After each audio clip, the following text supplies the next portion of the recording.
A century ago, men of status, particularly statesmen holding the fate of nations in their hands, often brought their absolute authority and military commands right to the family dinner table. They treated women as mere accessories to their own prestige.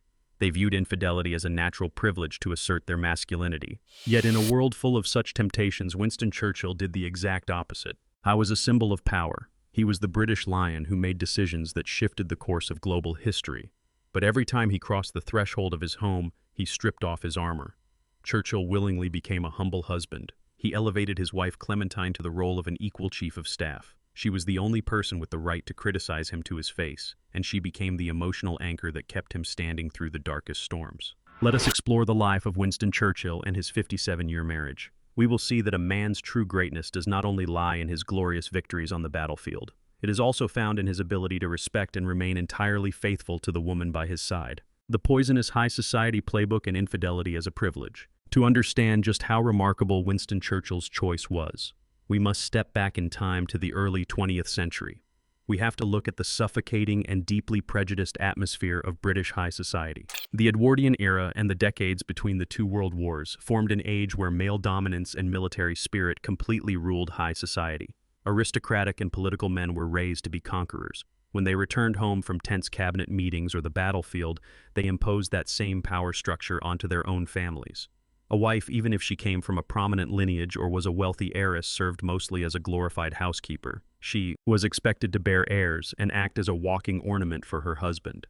Financial and social dependence left women with almost no voice in deciding their own fates. Even worse, infidelity was not just quietly tolerated. It was viewed as a status symbol for upper-class men. An old money gentleman without a mistress was often seen as lacking charm or power. This damaging standard was brutally present in Churchill's own family. His father was Lord Randolph Churchill, a statesman descending from the Dukes of Marlborough. His mother was Lady Randolph, formerly the American heiress Jenny Jerome. Their marriage was purely transactional. They carried on with romantic scandals so publicly that all of London society knew about them. Blenheim Palace, where Churchill was born, even had private rooms designed specifically to host King Edward VII and his mistresses when he visited. This coldness, this pretense, and the quiet whispers at grand society balls formed the world where Winston Churchill grew up. Most men of his era, from his schoolmates at Harrow to political peers like Franklin D. Roosevelt and later John F. Kennedy, considered having women on the side a natural right of men who ruled the world. If those standards were considered normal, then Churchill's entire private life became a quiet but fierce rebellion against his own class.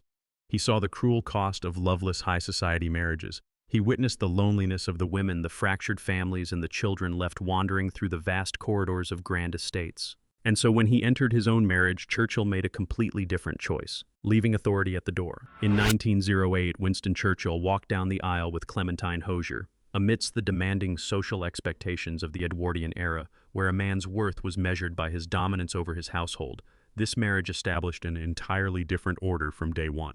Out in the world, Churchill was a ferocious statesman. He was a lion ready to roar in Parliament, a man whose determination bordered on dictatorship. But when he stepped through his front door, he left all the sharpness and posturing of a commander on the outside. He shed his armor to become a humble husband. Churchill's willingness to set aside his ego was most obvious in how they arranged their living space and respected each other's routines. At Chartwell, their country estate in Kent that they restored together, Churchill and Clementine kept separate bedrooms connected by a short hallway. In the high society of that time, separate bedrooms were usually a glaring sign of coldness or a broken marriage. But for Churchill, it represented the ultimate level of understanding and personal respect. Churchill was a night owl who worked furiously into the early hours. He would stay up reading war reports, writing books, drinking wine, and smoking cigars. Clementine, on the other hand, had a sensitive nervous system and required absolute quiet to restore her mental health. Rather than using his authority as a husband to force Clementine to adapt to his grueling pace or demanding she stay awake to serve him, Churchill chose to separate their sleeping quarters. He understood that real devotion did not mean forcing a partner to sacrifice their comfort for his habits. It meant creating a safe space where both could breathe easily. This respect led to a highly unique morning routine. Every day, despite living under the same roof, they communicated through handwritten letters passed between their rooms by servants. Looking at these private letters, you do not see the shadow of the mighty prime minister or the calculating politician. You see the genuine portrait of a man willing to humble himself for love. Churchill signed his notes with a drawing of a small bulldog calling himself Pug. Clementine replied with drawings of a cat. Through the pen of Pug, Churchill did not hesitate to reveal his exhaustion, his fears, his frailties, and his endless gratitude for his wife. This is a crucial detail in how Churchill treated Clementine. He allowed himself to be small around her. Privileged men of that era usually viewed showing vulnerability to a woman as a failure. They used coldness and commands to mask their emotional gaps. Churchill was the exact opposite. He knew that willingly exposing his inner wounds and weariness to Clementine did not make him any less of a man. Instead, it forged a profound emotional bond. He made Clementine the one place on earth where he never had to wear the armor of a great man. The way Churchill behaved at Chartwell deeply reflected his philosophy of life. Chartwell was not chosen to show off wealth or assert old money status like Blenheim Palace, the place where he was born, but always felt cold due to his loveless childhood. At Chartwell, on his days off, he would strip off his tailored suits and put on dirty bricklayer clothes. He laid bricks with his own hands, dug fish ponds, and tended the gardens right beside his wife. This was not just a simple weekend hobby. For a world leader to do manual labor on his own estate under the watchful eye of his wife was proof that he had completely cast aside the arrogance of his title. He did not view himself as the master of the house, but as a co-builder of their home. He valued Clementine's opinion on every garden design and every brick wall. He was ready to tear things down and rebuild them if she was not pleased. Looking deeper into Churchill's psychology, a quiet but absolute rule emerges. He never used a commanding tone with Clementine, even when they had profound disagreements over spending habits or social circles. Churchill never played the card of the breadwinner or the head of the house to force his will upon her. Whenever Clementine was firm or angry, Churchill did not roar back at her like he did in Parliament. He listened, he was patient, and he often chose to take a step back to calm the waters. He understood that imposing power might help him conquer politics and defeat enemies, but imposing power in a marriage only creates a submissive and resentful wife. Churchill's greatness as a husband lay in his ability to draw the line between national authority and family equality. His power on the battlefield was used to protect the country, while the lowering of his ego was used to protect his marriage. By building a foundation of respect and equality in their private life, Churchill transformed Clementine from a traditional wife into an inseparable intellectual partner. He did not treat her as a background shadow meant only to nod in agreement. He actively nurtured her confidence and equal standing. Because of that foundation, when the storms of history hit, Clementine had the strength and the real authority to stand beside him and even pull him back when he strayed too far on the pedestal of fame. The only chief of staff who dared to ground a prime minister. Churchill's willingness to set aside his ego did not stop at sweet gestures or daily habits. It was tested and proven by the real power he gave to Clementine. She had the authority to criticize and correct him even when he stood at the absolute peak of global power. June 1940 was the darkest time in modern British history. Allied forces had collapsed in France, the disaster at Dunkirk had just unfolded, and the threat of a Nazi invasion of the British Isles loomed larger every day. The massive weight on Winston Churchill's shoulders made his temper incredibly irritable, blunt, and dictatorial. He snapped at assistants, forced his will onto generals, and drove his staff into a state of exhaustion and fear. In that environment, not a single politician, general, or advisor in the war cabinet dared to raise a voice against Churchill. But Clementine was different. She sat at her writing desk and drafted a handwritten letter to her husband. It was not a gentle note of support from a dutiful wife. It was a brutally honest performance review from a true chief of staff. She wrote that she had to tell him something she had observed. She warned him that he was becoming too rough and dictatorial. She pointed out that his colleagues and subordinates no longer felt fondness for him, they only felt fear. She told him he had to combine his ruthlessness in war with politeness, patience, and humility. She reminded him that he could not win this war all by himself. After writing it, Clementine realized how harsh the words were, so she burned the draft. But she still decided to send the final version to her husband. For a man holding absolute power in wartime, such a letter could easily have been seen as a grave insult. But when Churchill read Clementine's words, he did not fly into a rage. He wept quietly. He kept the letter with him, and in the very days that followed, he began to adjust his attitude toward his staff. He practiced listening more, he barked less, and he treated his inner circle with the courtesy Clementine had demanded. Clementine did not just correct his behavior. She was the only person who witnessed Churchill's devastating psychological crashes, the dark periods he referred to as his black dog of depression. When the mental darkness descended, turning the prime minister into a despairing and exhausted man, Clementine was the only anchor keeping him tied to reality. She studied political files, accompanied him on official tours, and acted as his most trusted filter for information. Churchill handed Clementine this power because he understood something very few men of his time did. A sincere advisor, one who is unafraid to tell you the brutal truth is worth 10,000 times more than the flattery of the crowd. The courage of fidelity in a tempting high society. Throughout their 57 years together, Winston Churchill's faithfulness to Clementine was not just a moral obligation or passive compliance. In an environment where betrayal was practically the unwritten rule of the aristocracy, his loyalty was an act of true courage. It was a conscious, unwavering choice drawn from both reason and emotion. British and international high society in the 1930s constantly surrounded Churchill with endless opportunities and temptations. As a globally renowned statesman, he was a frequent guest at lavish estates, luxury yachts, and the grand homes of top-tier tycoons. He naturally became a magnet for many high society women. A man in his position during that era had every excuse to fall into temptation and every resource to cover it up. One of the greatest tests of his marriage happened in the mid-1930s at the Château de l'Horizon, a spectacular villa in the south of France. Churchill spent many summers there and crossed paths with Viscountess Doris Castle-Ross, a famously glamorous, intelligent, and highly scandalous London socialite. The press at the time, along with the whispers at society galas, immediately stirred up rumors of a secret affair. This suspicion only grew when Churchill agreed to paint 4 portraits of Doris. It was a rare favor from a man who usually only painted landscapes or his closest family members. However, serious historical research by esteemed historians like Andrew Roberts and Martin Gilbert, backed by archives at the Churchill Library, has clarified the true nature of this relationship. Between Churchill and Doris, there was only an appreciation of intellect and an artistic friendship. Churchill was captivated by her beauty and wit from the perspective of an artist seeking inspiration, but he absolutely never crossed the line into physical infidelity. Looking closely, Churchill's faithfulness was actually an incredibly brilliant strategy for mental survival.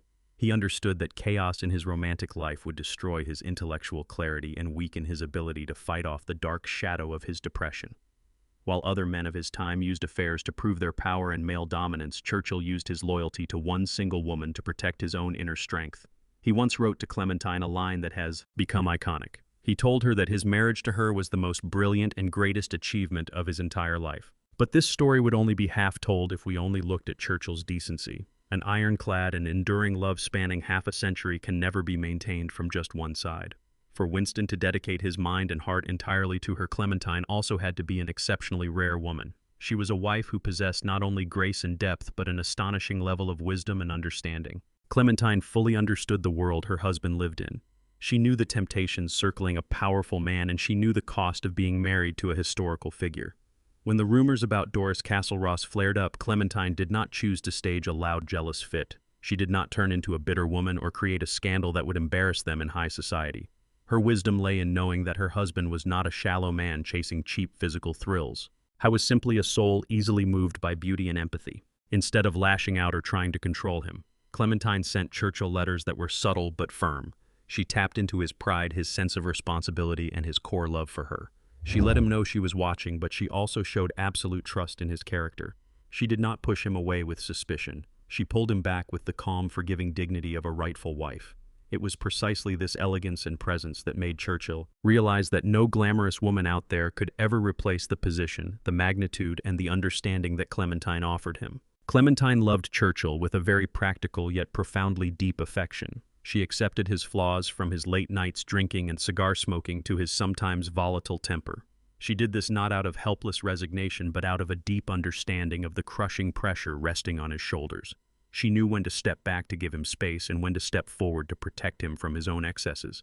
This woman never made herself a burden or an obligation. She was always a peaceful harbor where he could drop all his exhaustion and find absolute respect. Clementine's understanding was not a sign of weak submission. It was the peak of emotional intelligence. She gave him freedom through trust, and in return, Churchill gave her the absolute loyalty of a man who knew the true value of the woman beside him. Intellectually, Churchill knew Clementine was his only strategic partner who would never betray him. Emotionally, he knew his heart was only truly at peace when he returned to her. Their 57-year marriage was not just a beautiful anecdote about a famous prime minister's fidelity. It stands as a testament to mature love, where a husband's devotion is nurtured and rewarded by the wisdom, understanding, and proud dignity of his wife. The root of rebellion and a vow never to repeat it. What created a man who could so completely reject the toxic habits of his own social class? The answer lies buried in the childhood wounds that Churchill never forgot. Winston Churchill was born into silken privilege, but his childhood was an emotional disaster. His father, Lord Randolph Churchill, was a cruel and distant man. He considered his eldest son to be dull, useless, and a heavy burden. When Winston finally managed to pass the entrance exam for the Sandhurst Military Academy after 3 failed attempts, Lord Randolph offered no praise. Instead, he sent his son a vicious letter threatening that Winston would become a failure who would bring shame to the family name, and forbade the boy from writing to bother him anymore. His mother, Jenny Jerome, was a famous dollar princess with spectacular beauty, but she devoted all her time to the social season, expensive lovers, and lavish London balls. She was almost entirely absent during Winston's early years. The young boy wrote hundreds of letters begging his mother to visit him at boarding school, but most of those pleas were completely ignored. The only genuine love and affection Churchill received in his early years did not come from his aristocratic parents. It came from a working-class woman. Her name was Mrs. Elizabeth Everest, the nanny he affectionately called Womb. It was Mrs. Everest who held him when he was pushed away. She cared for him when he was sick, and she taught him the warmth of human kindness. Churchill carried a deep gratitude for her his entire life. When Mrs. Everest passed away, he paid all her medical bills, arranged her funeral himself, and continued paying for the upkeep of her grave until the end of his own life. He even kept her portrait hanging in his private bedroom right next to the photographs of his own family. This childhood of abandonment and deep emotional scarring triggered 2 powerful defense mechanisms in Churchill. On one hand, it drove him to prove himself on the battlefield and in politics to escape the dark shadow of his harsh father. On the other hand, it forged in him an absolute hatred for the pretense and freezing coldness of aristocratic marriages. He made a vow to himself. If he ever married, he would never allow his wife to live in the kind of neglect his mother had endured. He would never let his home become a cold, empty place like the one where he was born. Because of this, his marriage to Clementine was not just a blending of lives. It was an act of conscious healing. Churchill used the love, respect, and equality he gave to Clementine to smash the toxic cycle of the Marlborough dynasty. He chose to become the husband that his father was never capable of being. The price of privilege and the second-generation tragedy. However, history rarely allows for a perfect story without any scratches. The man who succeeded so brilliantly in setting aside his ego for his wife and healing his own heart failed painfully when trying to protect the next generation from the trauma of his lineage. His obsession with his own loveless childhood pushed Churchill into the opposite extreme of parenting. He spoiled his children endlessly. Randolph Churchill, his only son and his greatest hope, became the biggest victim of this indulgence. Terrified of repeating his own father's cruelty, Churchill pushed Randolph into high society and politics entirely too early. He personally paid off his son's massive gambling debts, turned a blind eye to his destructive habits, and constantly placed the crushing expectation on Randolph's shoulders to become a great heir. As a result, Randolph grew up to be a heavy drinker. He was dictatorial, dismissive of women, and possessed a temper so aggressive that most of his colleagues avoided him. Randolph went through multiple broken marriages, failed miserably in politics, and lived his entire life crushed beneath the massive shadow of his iconic father. It was not just the only son who paid the price under the family's immense legacy. Churchill's daughters also suffered heavy tragedies from the cost of privilege and the expectations they carried. Diana Churchill, the eldest daughter, battled prolonged mental health crises and 2 failed marriages for years before making the tragic decision to take her own life with sleeping pills in 1963. Sharing in this tragic fate was her younger sister Sarah. Even though she was a highly talented actress, Sarah spiraled into severe alcoholism after a string of romantic failures. This led to a series of arrests for public disturbance from London to Los Angeles, constantly making her the center of embarrassing tabloid scandals. Only the youngest daughter, Mary Soames, managed to find a peaceful, happy, and well-adjusted life. She was born much later and was raised with far more strict intervention from Clementine. The disagreement in parenting styles between Churchill and Clementine remained a painful, unresolved note in their household.